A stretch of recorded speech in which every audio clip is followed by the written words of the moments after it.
News Update. Good afternoon. Thanks for tuning in to NBC News Daily. I'm Mackenzie Junnigan with your Midday Ark-La-Miss update. The 49th Governor's Conference on Tourism is now in full swing in Arkansas, and for the first time, it's being held in El Dorado.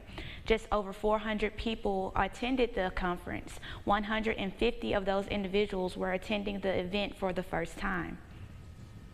It's my first time ever being here, and was just blown away with the downtown, the connection of arts and culture and hospitality all intersecting right here in the downtown square. You know, I think tourism is really, it's a superpower that we have here in Arkansas to unlock hidden revenue in our communities, whether they're rural or urban. When our colleagues all around the state that are working to help drive those tourism dollars here come together, it's nothing but a great opportunity to collaborate and affect positive change across the state. The event wraps up tonight with an awards banquet featuring former Governor Mike Huckabee's band and Governor Sarah Huckabee Sanders. In election news, Attorney General Jeff Landry says that he is leading the polls in the gubernatorial race. He released a poll showing him pulling ahead with 48% of support from a select group of Republicans. In independents, the primary election date for the gubernatorial election is October the 14th. Transgender issues have been a hot topic of discussion in this year's general legislative session in Arkansas. Since January, at least 10 bills addressing transgender issues have been filed.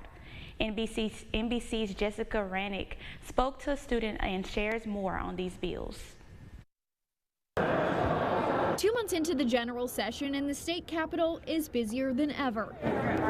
We're to the point where people are being told no, bills are getting voted down. In the midst of dozens of decisions are at least 10 centered around transgender issues. Another after another, like, why now? Cade Durham is a student at Conway High School and identifies as non-binary. At just 16, they faced their fair share of discrimination, but say they never thought it would come from those in the top house. It really is a gut-wrenching feeling that kind of makes you lose a lot of faith.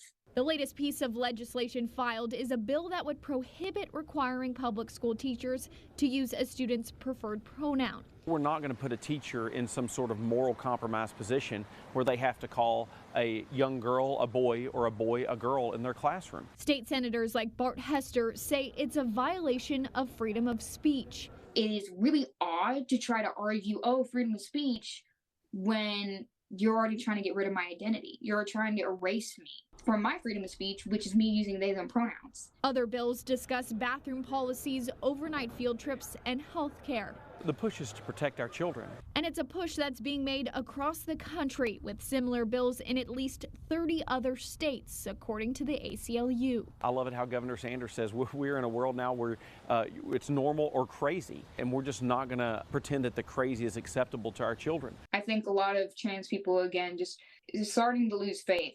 You know, I guess you can kind of see that in a person's eyes where they just kind of dole out of the world, I guess. And now, Storm Tracker Doppler weather with meteorologist Trey Tonneson.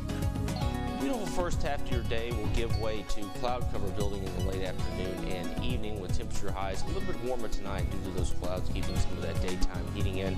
Still monitoring the potential for severe weather development over the next 2 days, with the greatest of those two being Thursday, but doesn't mean we're completely out of the woods on Wednesday into early Thursday, with a slight risk for part of our area, the general part of our area, seeing that slight risk. It could be upgraded and on into your day Friday, early Friday, and Thursday evening we'll actually see this level 3 out of 5 risk for most of our general area.